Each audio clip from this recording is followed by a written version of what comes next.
Hi student, from environmental solution. आज हम एक नया टॉपिक डिस्कस करने वाले हैं, सॉलिड वेस्ट। तो आपने सॉलिड वेस्ट देखा ही होगा। तो आज हम इसके सॉलिड वेस्ट के रिसोर्सेज क्या क्या हैं, कहां से ये जनरेट होता है, इसके बारे में डिस्कस करेंगे। जनरेशन से लेकर के इसके टाइप तक, उसमें से कुछ बायोडिग्रेडेबल, नॉन बायोडिग्रेडेबल, रिसाइक्लेबल, उसके बारे में हम डिस्कस करेंगे। उसके बाद इसको ओवरकम करने के लिए, इसको रिड्यूस करने के लिए, for the reduction of use of non biodegradable solid waste, non biodegradable solid waste के प्रोडक्शन को रोकने के लिए, कंजम्पशन को रोकने के लिए गवर्नमेंट ने क्या उपाय किया, इन सभी चीजों के बारे में हम लोग डिस्कस करेंगे। तो सबसे पहले आते हैं solid waste. The major source of solid waste, जो मेजर सोर्स है सॉलिड वेस्ट का, वो है म्युनिसिपल सॉलिड वेस्ट। अब आप देखो, शहरों में अगर हम बात करें, चाहे स्मॉल टाउन हो चाहे बिग टाउन हो, उसमें जो म्युनिसिपल सॉलिड वेस्ट, जो भी म्युनिसिपैलिटीज एरिया होता है पूरे शहर का, पर डे नगर पालिका के कर्मचारी सॉलिड वेस्ट, कचरे को, गार्बेज को, सबको, from home, from offices, from store, from school, from hospital, they collect. तो गवर्नमेंट ने अपने एम्प्लॉय, गवर्नमेंट के जो एम्प्लॉय हैं, वो पूरा हर एक सेक्टर से, हर एक जगह से, पूरे शहर से वो गार्बेज को, वो वेस्ट को, सॉलिड वेस्ट को कलेक्ट करते हैं। तो ये जो है, ये मेजर सोर्स है। ये क्या है? ये मेजर सोर्स है म्युनिसिपल सॉलिड वेस्ट का। और सॉलिड वेस्ट में जो मेजर कंट्रीब्यूशन है वो म्युनिसिपल सॉलिड वेस्ट का ही है। अब अगर हम आते हैं कि ये जो सॉलिड वेस्ट है, इसमें क्या क्या मैक्सिमम चीजें क्या क्या पाई जाती हैं, अगर आप देखो तो हम अपने घरों में बच्चे हैं, पढ़ते हैं, लिखते हैं, पेपर है, जो भी सारी चीजें हैं, तो एक मेजर जो मेजर इसका कंपोनेंट है वो एक पेपर है। पेपर भी सॉलिड वेस्ट है। ये भी पाया जाता है। फूड वेस्ट, जो हमारे घरों में, होटलों में आपने देखा होगा, वो बाहर की तरफ जो है कूड़ेदान जो बना होता है उसमें डाल दिया जाता है, फूड वेस्ट होता है। प्लास्टिक्स होते हैं, जो भी कैरिंग बैग है, कैरी बैग जो भी है, प्लास्टिक जो हम पहले यूज करते थे, बहुत ज्यादा यूज करते हैं, अभी गवर्नमेंट ने प्रोहिबिट कर रखा उसको।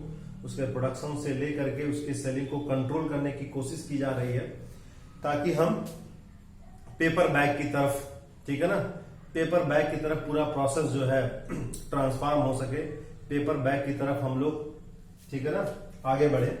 ग्लास आप देखो, मेटल्स आप देखो, मेटल्स अगेन, मेटल की तो रीसेलिंग होती है। आप देखो, अगर लोहा है, स्क्रैप, आयरन स्क्रैप है, वो वापस बिक जाता है इकट्ठा करके। प्लास्टिक बॉटल्स है, वापस बिक जाते हैं। रबर, लेदर, टेक्सटाइल, तो these are the major component present in solid waste. तो सॉलिड वेस्ट में जो मेजर पाए जाने वाले कंपोनेंट है वो यही है, पेपर है, फूड वेस्ट है, प्लास्टिक है, ग्लास है, और ये सारी चीजें। तो हमने पढ़ा कि सॉलिड वेस्ट का जो मेजर सोर्स है वो म्युनिसिपल सॉलिड वेस्ट, वो होम से, ऑफिस से, स्टोर से, स्कूल से, हॉस्पिटल से। आप देखो, हॉस्पिटल से जो निकलता है उसमें कितने भी जीवाणु, माइक्रोब्स होते होंगे। उसके लिए गवर्नमेंट ने फिर नियम बना रखे हैं कि पहले आपको ऐसे फेंक नहीं देना खुले में किसी भी हॉस्पिटल को, ठीक है ना, उसका पहले ट्रीटमेंट प्रोसेस होता है, ठीक है, फिर उसके बाद तब जाकर के वो हम उसको डिस्पोज कर सकते हैं। तो ये सारा क्राइटेरिया है। ये मैंने बताया सॉलिड वेस्ट के बारे में, और सॉलिड वेस्ट में मेजर चीजें जो पाई जाती हैं उसके बारे में हमने डिस्कस किया। फिर इसी में सैनिटरी लैंडफिल्स है, सैनिटरी लैंडफिल्स है, और भी जो भी चीजें हैं, गार्बेज है जो कलेक्ट किया जाता है। आप देखो, म्युनिसिपैलिटीज में तो भाई ठीक है, हम गार्बेज को कलेक्ट करेंगे, लैंडफिल कर दे रहे हैं गड्ढे में, ठीक है ना, लेकिन वो धीरे धीरे क्या होगा, अब इतना ज्यादा एक्सेस जो वेस्ट प्रोड्यूस हो रहा है, वो वेस्ट धीरे धीरे क्या होगा, सीपेज का कारण बन जाता है। वो धीरे धीरे जब रेनफॉल होती है तो वो जो केमिकल्स उसमें प्रेजेंट है, वो केमिकल धीरे धीरे क्या करते हैं, जो हमारा वाटर रिसोर्स है उसको भी पोल्यूट कर देते हैं। तो इस तरीके से मेरा जो कहने का मतलब है कि जो सॉलिड वेस्ट है वो मेजर म्युनिसिपल सॉलिड वेस्ट, उसके सोर्सेज, होम से, ऑफिसेज, स्टोर, ये सारी चीजें हो गई। ये क्या क्या कंटेन करते हैं इसको भी हमने पढ़ लिया।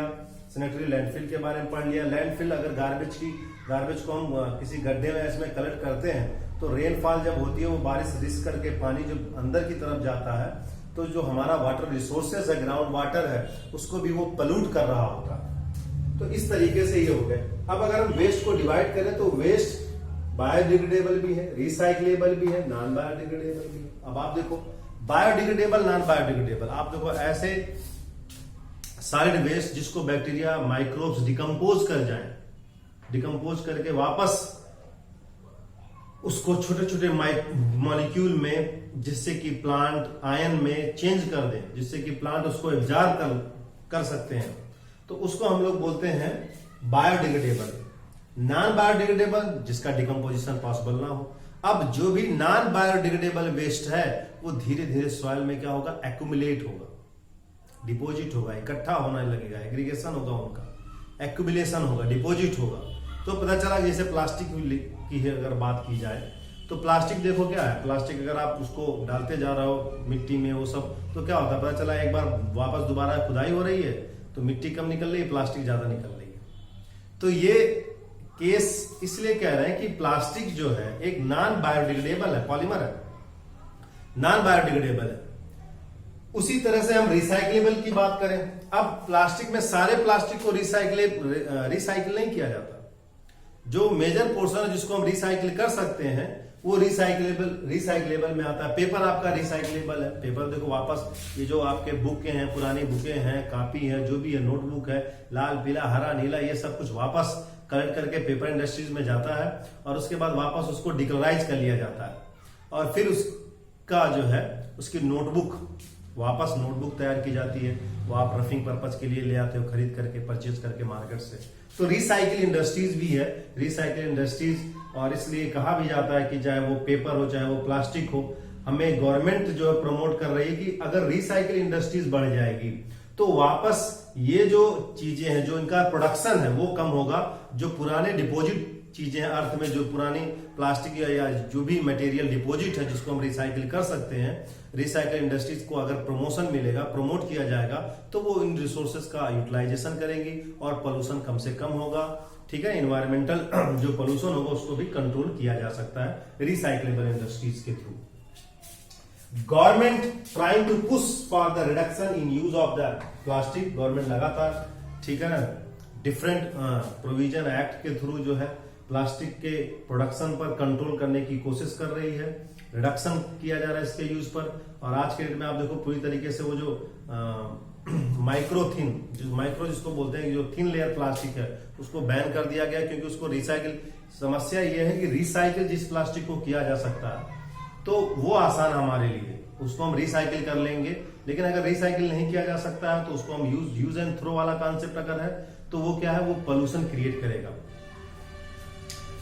And use of eco friendly packaging, अभी आपके देखो आज के डेट में पेपर बैग का इस्तेमाल, टेक्सटाइल कपड़े, थ्रेड से बने कपड़े से बने बैग का इस्तेमाल किया जा रहा है, जिसको माइक्रोब्स क्या कर सकें, गला सकें, आसानी से डिकम्पोज कर सकें, डिग्रेड कर सकें। तो इसको हम लोग बोलते हैं ये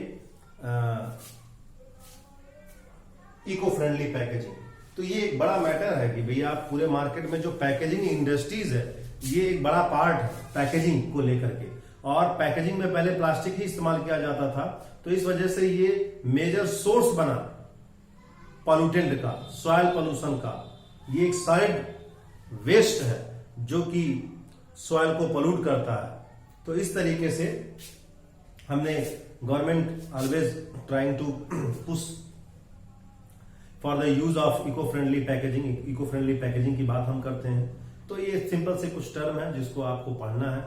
अब अगर हम प्लास्टिक इंडस्ट्रीज पे और आते हैं तो अभी देखो प्लास्टिक इंडस्ट्रीज में क्या हुआ, आप प्लास्टिक के रोड ब्लॉक्स बनाने जाए, रिसाइकिल इंडस्ट्रीज में प्लास्टिक और कुछ और कंपोनेंट को मिला करके रिसाइकिल करके प्लास्टिक को रोड ब्लॉक्स भी बनाया लोगों ने। तो इस तरीके से अगर हम इस देखें तो ये जो प्लास्टिक है उसको कई तरीके से आप यूज कर सकते हैं। ठीक है, तो रिसाइक्लेबल इंडस्ट्रीज है, जो रिसाइकिल इंडस्ट्रीज है उसका जो प्रमोशन है वो बहुत जरूरी है, ताकि हम प्लास्टिक जैसे सॉलिड वेस्ट जो कि रिसाइक्लेबल है और नॉन बायोडिग्रेडेबल है उसके यूज को भी हम रिड्यूस कर सकें और उस सॉइल को सॉलिड पॉल्यूटेंट से प्रोटेक्ट कर सकें। Okay, student. So next topic is from environmental pollution. E-waste. What is e-waste?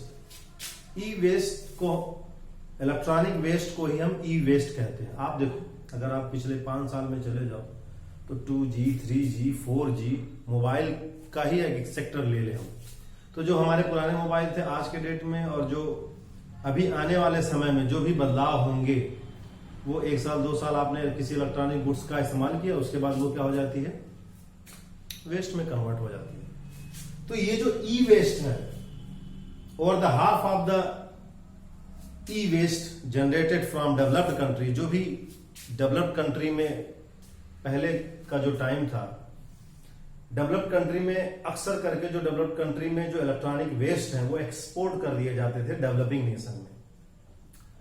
क्यों? क्योंकि वो उसकी कास्ट जो है वो कास्ट कम होती थी, वो यूज्ड आइटम हुआ करते थे, तो उसकी कास्ट कम थी। तो जब कास्ट कम थी तो आसानी से डेवलपिंग कंट्री में उनकी सेलिंग हो जाती थी और लोग अपने रिक्वायरमेंट के पर्पज के हिसाब से उसको परचेज करते थे।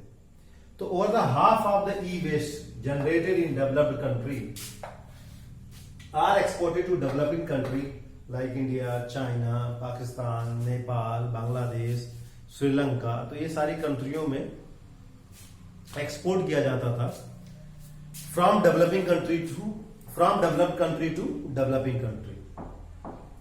अब इसमें जो मेन प्रोसेस था, अगर हम डेवलप्ड कंट्री की बात करें, वहां की अगर हम बात करें तो वहां मशीन से with the help of mechanical tools, इस ये जो ई वेस्ट में जो कंटेन आयरन है, गोल्ड है, प्रीशियस मेटल जिसकी हम बात करते हैं, उसको आसानी से हम निकाल लेते थे। लेकिन डेवलपिंग कंट्री में क्या था, डेवलपिंग कंट्री में इसका रिसाइकलिंग प्रोसेस था, और ये जो रिसाइकलिंग प्रोसेस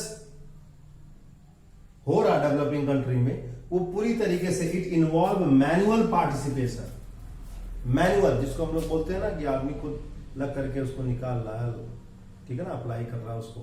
तो ये एक तरीके से मैनुअल पार्टिसिपेशन है, इंडिविजुअल पर्सन, लोग इसमें इन्वॉल्व है, वर्कर्स इसमें इन्वॉल्व है। और उसके वजह से क्या होता था, ये जो वर्कर है, exposing worker to toxic substance present in e waste. In e waste, ये जो ई वेस्ट है, इसमें तमाम टॉक्सिक सब्सटेंस भी पाए जाते हैं, और ये जो टॉक्सिक सब्सटेंस है, ये टॉक्सिक सब्सटेंस वर्कर्स के लिए क्या है, इनका हार्मफुल इफेक्ट भी होता है। तो अगर हम बात करें इलेक्ट्रॉनिक वेस्ट, तो electronic waste mostly all the developed country, जो भी डेवलप्ड कंट्री में है, उसमें सारी चीजें, जो टेक्नोलॉजी है, वो सारी चीजें सब पहले आती है, उसके बाद वो धीरे धीरे ट्रेंड फॉरवर्ड होता है, वो इधर की तरफ आता है, डेवलपिंग नेशन में आता है। तो वो जो पूरा ई वेस्ट जनरेट होता था डेवलप्ड नेशन में, वो एक्सपोर्ट कर दिया जाता था डेवलपिंग कंट्री में। और हमारे यहाँ इसकी रिसाइकलिंग प्रोसेस, चूंकि gold, metal and other precious metal उसमें होते थे, तो उसको हम निकाल करके उसका दोबारा यूज किया जाता था। It involve manual, because of manual participation, चूंकि यहाँ लोग इन्वॉल्व है, इसमें मशीन नहीं इन्वॉल्व है, तो इसके वजह से जो वर्कर्स हैं वो एकदम एक्सपोज हो जाते थे कि टॉक्सिक सब्सटेंस का उनके बॉडी के ऊपर हार्मफुल इफेक्ट भी पड़ सकता है। तो अब ये जो ई वेस्ट है, इलेक्ट्रॉनिक वेस्ट, ये भी, इसकी भी लैंड फिलिंग होती थी, इसकी भी लैंड फिलिंग होती थी। तो ये भी एक तरीके से क्या है, हार्मफुल इफेक्ट क्रिएट करता है। इसका एक सिंपल सा जो यूज है वो है रिसाइकलिंग प्रोसेस। जो भी इंपॉर्टेंट, जो भी उसमें यूजफुल मटेरियल है, उसको हम रिसाइकिल कर सकते हैं, ठीक है, अप्लाई करके। यही एक तरीका जिससे कि हम इलेक्ट्रॉनिक वेस्ट को रिड्यूस कर सकते हैं। We can reduce e waste by recycling process. Okay student, तो ये एक इलेक्ट्रॉनिक वेस्ट को लेकर के था, और ये भी एक आपका सॉलिड वेस्ट है। क्या है? सॉलिड वेस्ट है, तो जिसको हम ई वेस्ट के नाम से जानते हैं। ओके।